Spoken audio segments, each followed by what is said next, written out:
ലോക്സഭാ തെരഞ്ഞെടുപ്പിന് ദിവസങ്ങൾ മാത്രമാണ് ബാക്കി. തലസ്ഥാന നഗരത്തിലെ വോട്ടർമാർക്ക് പോളിംഗ് ബൂത്തിലേക്ക് എത്തേണ്ട ചില വഴികളുടെ ഇപ്പോഴത്തെ അവസ്ഥയൊന്ന് കാണാം.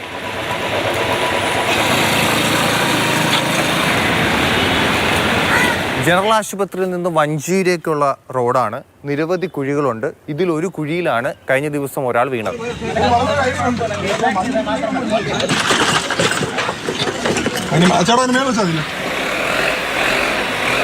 കുറച്ചധികം നാളായി ഞങ്ങൾ ആക്ച്വലി ഒരുപാട് ചുറ്റിയിട്ടാണ് വരുന്നത്. സാധാരണക്കാർ നല്ല രീതിയിൽ ബുദ്ധിമുട്ടുന്നുണ്ട്. ഇലക്ഷനെയും സർക്കാരിനെല്ലാം നല്ല രീതിയിൽ ബാധിക്കും.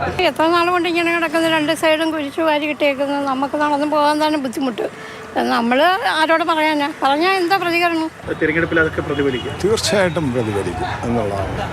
ഈ ഒരു സിറ്റുവേഷനിൽ ഈ പണി ഇപ്പം നടത്തേണ്ട ആവശ്യമില്ലായിരുന്നു എന്ന് വേണം പറയാം. ഭയങ്കര ബുദ്ധിമുട്ട്. ഞാനിപ്പോൾ മോളെ ഡാൻസ് ക്ലാസ്സിലോട്ട് കൊണ്ടുപോയതാണ്. അവിടെയൊക്കെ അതായത് ബ്ലോക്ക് ചെയ്ത് വെക്കേണ്ടത്, നമുക്കൊന്നും അറിയത്തില്ല. വണ്ടി ഇടയ്ക്ക് വരെ ചെന്നപ്പോഴാണ് അവിടെ വണ്ടി പോകാൻ തന്നെ കിടക്കുന്നത്. ഭയങ്കര ബുദ്ധിമുട്ടായത്. ആ വീടിൻ്റെ വഴിയാണ്, വീടിൻ്റെ അതുവഴി ഇറങ്ങി ഈ വഴിയേ ഉള്ളൂ, വേറെ വഴിയില്ല. വഴുതക്കാട് ജംഗ്ഷനിൽ സ്മാർട്ട് റോഡിന്റെ നിർമ്മാണ പ്രവർത്തനങ്ങൾ ഏകദേശം പൂർത്തിയായി. റോഡിന്റെ ഒരു വശത്ത് ടാറിംഗ് ബാക്കിയുണ്ട്.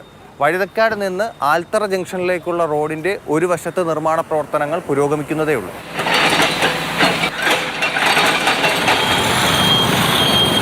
വഴുതക്കാട് ജംഗ്ഷനിൽ നിന്ന് വുമൻസ് കോളേജിൻ്റെ ഇതുവരെയും റോഡിൻ്റെ ഒരു വശത്ത് നിർമ്മാണ പ്രവർത്തനങ്ങൾ നടക്കുന്നതേ ഉള്ളൂ.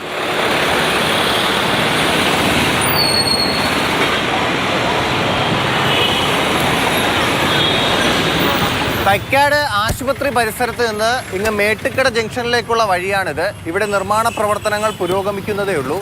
മേട്ടുക്കട ജംഗ്ഷൻ ഭാഗത്ത് നിന്ന് ഒരു വശത്തു കൂടി, റോഡിൻ്റെ ഒരു വശത്തു കൂടി വാഹനങ്ങൾ വിട്ടു തുടങ്ങിയിട്ടുണ്ട്.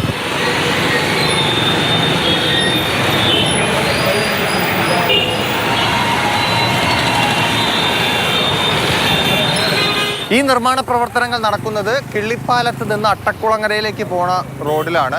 ഇവിടെ റോഡിൻ്റെ ഒരു വശത്താണ് ബാക്കി പണികൾ നടക്കുന്നത്, ഒരു വശത്തു കൂടി വാഹനങ്ങൾ കടന്നു പോകുന്നുണ്ട്. വോട്ടർമാർ ഇനി പോളിംഗ് സ്റ്റേഷനിലേക്ക് എത്താൻ 9 ദിവസമാണ് ബാക്കിയുള്ളത്. തലസ്ഥാന നഗരത്തിലെ റോഡ് പണി മാർച്ച് അവസാനത്തോടെ കഴിയുമെന്നാണ് പറഞ്ഞിരുന്നത്. പക്ഷേ ഇപ്പോഴും പലയിടത്തും പുരോഗമിക്കുന്നതേ ഉള്ളൂ. സുധീഷ് തിരുവല്ലയ്ക്കൊപ്പം ടി. ശ്രീകൃഷ്ണ, മാതൃഭൂമി ന്യൂസ്, തിരുവനന്തപുരം.